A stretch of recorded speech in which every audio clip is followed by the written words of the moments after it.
नमस्कार। इस खास विश्लेषण में बहुत बहुत स्वागत है। देखिए, इतिहास की किताबों में तो अक्सर राजा महाराजाओं और युद्धों की ही चर्चा होती है ना? लेकिन जरा सोचिए, क्या हो अगर असली कहानी किसी देश की जमीन, उसके पहाड़ और समुद्र खुद लिख रहे हों। बिल्कुल, आज हम ठीक यही समझने वाले हैं कि कैसे भारत का भूगोल ही दरअसल उसकी नियति बन गया।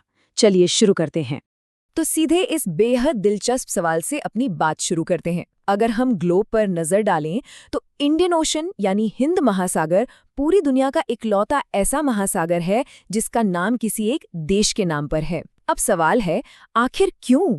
भाई, ये कोई इत्तेफाक तो नहीं हो सकता। दरअसल यह एशिया के नक्शे पर भारत की उस एकदम सेंट्रल या केंद्रीय स्थिति को दिखाता है। ये सिर्फ एक भौगोलिक बात नहीं है, बल्कि दुनिया को जोड़ने वाले एक बहुत ही विशाल पुल की कहानी है। आज की हमारी ये चर्चा इन 6 मुख्य बिंदुओं के इर्द गिर्द घूमेगी। सामरिक वैश्विक स्थिति, प्राचीन मार्ग और उनका आदान प्रदान, उत्तरी और पूर्वी सीमाएं, तट रेखा और समुद्री पड़ोसी, इसके बाद शांति का इतिहास और आखिर में प्रकृति और हमारा भविष्य। चलिए अपने पहले पड़ाव से शुरू करते हैं। सामरिक वैश्विक स्थिति यानी एशिया का मुख्य आधार। अब इसे ऐसे समझिए, दक्षिण का जो पठार है ना, वो हिंद महासागर की तरफ आगे बढ़ते हुए उसे बिल्कुल 2 हिस्सों में बांट देता है। पश्चिम में अरब सागर और पूर्व में बंगाल की खाड़ी। इस खास बनावट की वजह से ही ये पश्चिमी एशिया, अफ्रीका और यूरोप को पूर्वी एशिया के देशों से जोड़ने वाला एक एकदम प्राकृतिक या नेचुरल हब बन जाता है। पूरे हिंद महासागर में इस तरह की केंद्रीय तटीय स्थिति और किसी जगह की है ही नहीं।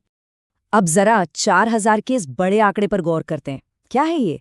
दरअसल ये वो साल हैं जितने लंबे समय से भारतीय नौकाएं और जहाज इस महासागर में व्यापार कर रहे हैं। सोचकर देखिए, दजला, फुरात और नील नदी की घाटियों से लेकर उस तरफ बिल्कुल बाली और इंडोनेशिया तक लगभग 4000 सालों से इन लहरों पर सामान का, अलग अलग विचारधाराओं का और वास्तुकला का लगातार आदान प्रदान हो रहा है। और अब फास्ट फॉरवर्ड करते हैं सीधा 1869 में। ये जो 7000 का आंकड़ा है ना, ये एक बहुत बड़ी ऐतिहासिक घटना की तरफ इशारा करता है। हुआ यूं कि 1869 में जब सुएज नहर को खोला गया तो भूमध्य सागर सीधे हिंद महासागर से जुड़ गया, और इसका नतीजा भारत और यूरोप के बीच की दूरी अचानक से पूरे 7000 किलोमीटर कम हो गई। बिल्कुल, इससे दक्षिण यूरोप और उत्तरी अफ्रीका भी सीधे इस क्षेत्र के प्रभाव में आ गए। मतलब भूगोल ने दूरियों को समेटकर दुनिया को सच में और करीब ला दिया। आगे बढ़ते हैं हमारे दूसरे हिस्से की तरफ, प्राचीन मार्ग और आदान प्रदान, जिसे हम पर्वतों की छड़नी भी कह सकते हैं। देखिए, ऊंचे पहाड़, मौसम और तेज हवाओं को तो रोक सकते हैं, लेकिन इंसानी जज्बे को रोकना इतना आसान नहीं है। भूगोल ने कभी भी बौद्ध भिक्षुओं, मैसेडोनिया के सैनिकों या यहाँ-वहाँ घूमने वाले पशुचारकों को आगे बढ़ने से नहीं रोका। उन्होंने हमेशा इन पहाड़ों के बीच मौजूद दर्रों, घाटियों और रास्तों को खोज ही निकाला। सच कहें तो इन एकाकी चोटियों की ऊंचाई ने विचारों और कलाओं के सफर पर कभी ब्रेक नहीं लगने दिया।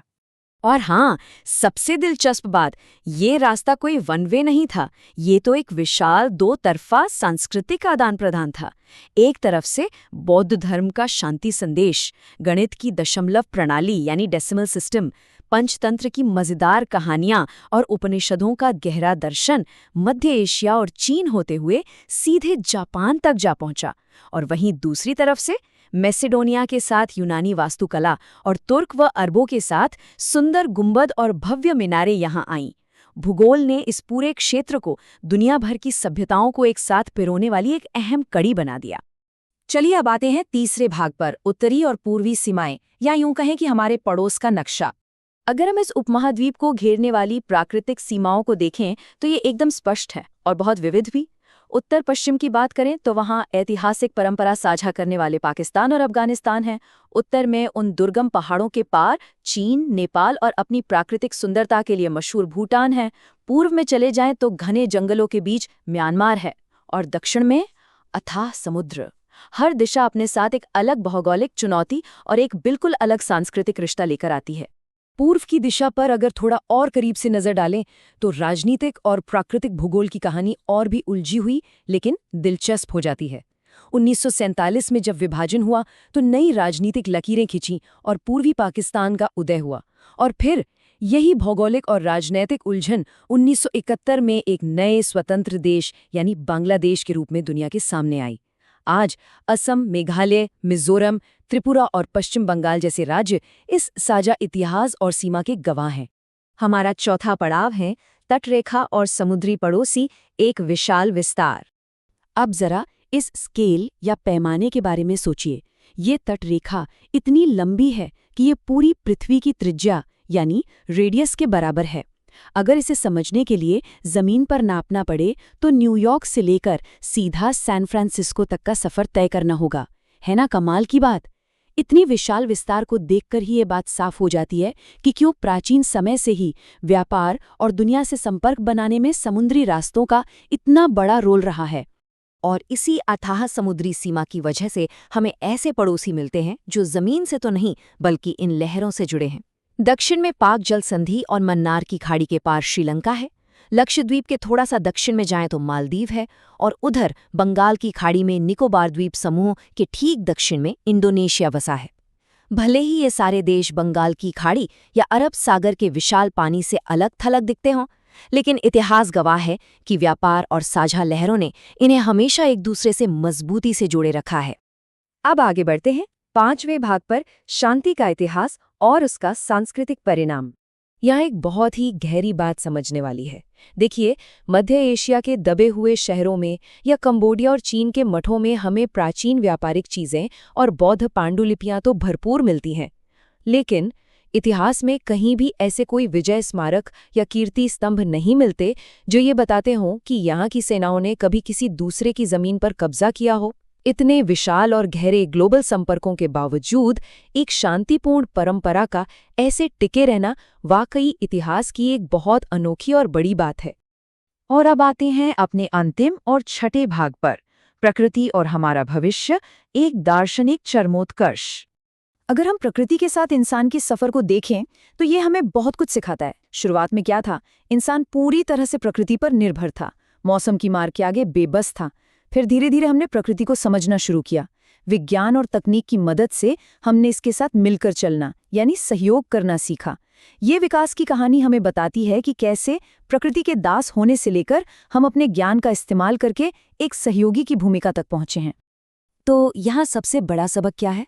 वो ये कि सच्चा विकास कभी भी प्रकृति से लड़कर हासिल नहीं किया जा सकता। असली समृद्धि तो तब आती है जब हम उस ढांचे का सम्मान करें जो खुद प्रकृति ने हमें दिया है।